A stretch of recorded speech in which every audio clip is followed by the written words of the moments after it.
রোজগার সেবক এটা temporary This is ABC News HD9.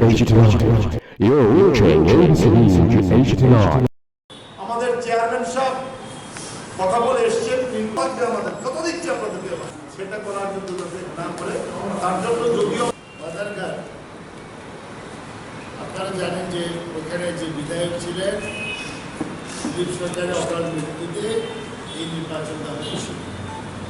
আমরা ভারতের জাতীয় কংগ্রেসের প্রার্থী হিসাবে শ্রী রতনচন্দ্র দাসকে আমরা প্রার্থী করা হয়েছে এবং উনি দৌড় যাচ্ছেন।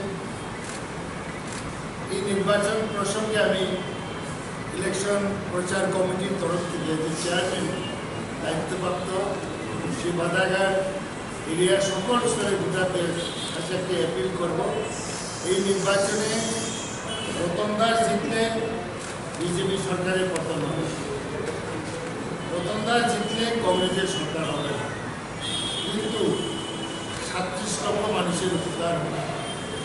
যে গভর্নমেন্টে চলছে মুখ্যমন্ত্রী বিপ্লব কুমার দেবের নেতৃত্বে তারা একটা আত্মসমালোচনা করার সুযোগ পাবে।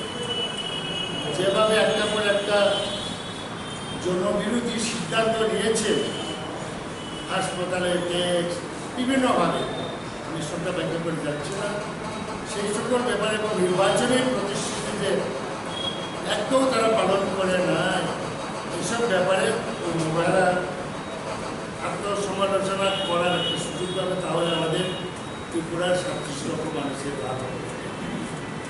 কংগ্রেসের হয়তো একটা এমএলএ পাবে, কিন্তু ওইটাতে গভর্নমেন্টকেও, কারণ গভর্নমেন্ট অপোজিশনের একটা বিরাট ভূমিকা আছে।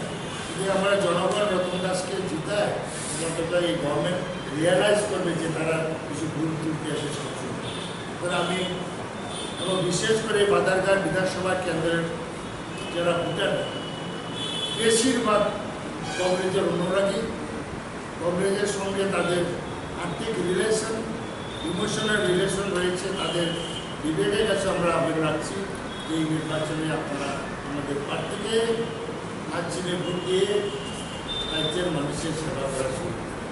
আপনাদের কাছে আমি রাখলাম আপনাদের ভারতবর্ষের নজিরবিহীন ভাই, এটা কংগ্রেসের মুখপাত্র দলের তরফ থেকে বলার অপেক্ষা থাকে না। ভারতবর্ষের নির্বাচন কমিশন নজিরবিহীন ভাবে ভারতবর্ষের স্বাধীনতার পরে যত নির্বাচন হয়েছে পার্লামেন্ট ইলেকশনে আর পুরো পার্লামেন্ট ইলেকশনে এক ছত্রে একটা ইলেকশন কনস্টিটিউন্সিতে এতগুলি বাই স্টেশনে রিপোর্ট হয়, সেটা হয়েছে, এটা অভিজ্ঞতা থেকে বলেছি। তাই আমরা প্রথম সেখানে গিয়ে বলেছি ফ্রি অ্যান্ড ফেয়ার ইলেকশন। তরিকান্ত সব সিও আমাদের কথা বলে মন দিয়ে শুনেছেন এবং উনি ইন্টারেক্ট করেছেন, সঙ্গে উনি ডেপুটিও ছিল। We are happy. উনি একটা অ্যাডভাইসও করেছেন যে আমরা যে কথা বলি, আমরা কথা বলেছি should be communicated to the district election officer এবং যে আরও রিটার্নিং অফিসার এবং পুলিশকেও তো বলে করেছেন, এবং হি এগ্রিড যে আমাদের এই ইস্যুগুলি সাংঘাতিক বাইরের ইস্যু। সেকেন্ড যে পয়েন্টটা আমরা তুলে ধরেছি যে ভোটাররা ভোট কেন্দ্রে আসার সময় মুভমেন্টটা যাতে ফ্রি হয়, কারণ আগরতলা শহরের মতন সব সেন্টারগুলি নয় বাদারঘাটে ভোট কেন্দ্রে আসতে গেলে অনেক অলি গলি পেরিয়ে আসতে হবে, সবগুলি কিন্তু পাক্কা রাস্তা নয়। সুতরাং যারা গুনস, যারা মিসক্রিয়েন্টস, তারা যদি মনে করে প্রিভেন্ট করবে ভোটাররা রাস্তায় দাঁড়িয়ে, অথবা প্যানিক সৃষ্টি করবে not to move to the polling station, সেক্ষেত্রে কি হবে? সঙ্গে সঙ্গে তো পুলিশ পাবে না, কারণ বিধানসভা ভোটারদের বাড়ি সহ তার পুলিশ কাভারেজ থাকবে না। সুতরাং আমরা তার জন্য সাজেস্ট করেছি একদম পেট্রোলিং ব্যবস্থা করা, মুভমেন্ট পেট্রোলিংটা যাতে সবসময় থাকে সমস্ত অলিগলিতে, not only in front of the polling station but with the coverage of the total constituency. At least পেট্রোলিংটা যাতে ভোটাররা বাধা দিন পাইলে যাতে বলতে পারে। এগ্রিড এবং খুব ভালো কথা বলেছে, এবং এই কথা বলতে গিয়ে উনি রেফারেন্স এই কথা বলেছে, আমাদের একজন সদস্য মাননীয় সদস্য রেজ করেছেন যে সিসি ক্যামেরা তো আর ভোট কেন্দ্রের অন্য জায়গায় থাকবে না, তো গুমসরা মিসক্রিয়েন্টসরা মাফিয়ারা যদি সেখানে এটাকে এভিডেন্সে কিভাবে আনা যাবে? কমপ্লেন দিলে তো পুলিশ নাও নিতে পারে। বলছে দেয়ার আর ইনস্ট্রাকশন টু দ্য পুলিশ এবং ইলেকশন মেশিনারি যে আরও যেখানে ভোট হবে তার বাইরেও যে জায়গাগুলি স্পর্শকাতর বা প্রিয়েনশন করুন সেখানে এই ধরনের ব্যবস্থা রাখা যাবে।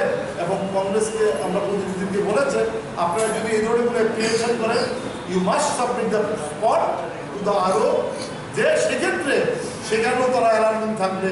এরকম কিছু সিচুয়েশন হলে যাতে কাভারেজ করা যায় সিসি ক্যামেরা, কারণ best evidence CC camera is the best evidence. CC ক্যামেরার কথাটা যখন চলে এসছে একবারে পয়েন্টটা শেষ করে দিই। উনি বলেছেন যে সিসি ক্যামেরা থাকবে, আমরা বলেছি থাকবে কথাটা না, সচল সিসি ক্যামেরা। আগরতলা শহরের অনেকখানে দেখবেন সিসি ক্যামেরা আছে, ফুটেজটা পরে সিসি ক্যামেরা তো বহুদিন যাবত চলে না। So we are not want to see that there is CC camera. We want to see CC camera and are operating. Have you got my point? Our point of view, CC camera থাকলে হবে না, এটা operative থাকতে হবে। He ensured us that CC camera will be operative এবং উনি modality বলে দিয়েছেন সিসি ক্যামেরা যদি হয় কাভারেজ হয় ওটিকে থেকে কি লাগবে। থার্ড পয়েন্ট আমরা যেটা রেজ করেছি, that is the vital also, সব পয়েন্টও ভাইটাল।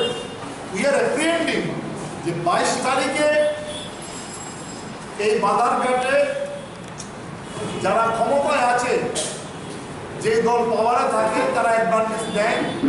ABC Digital.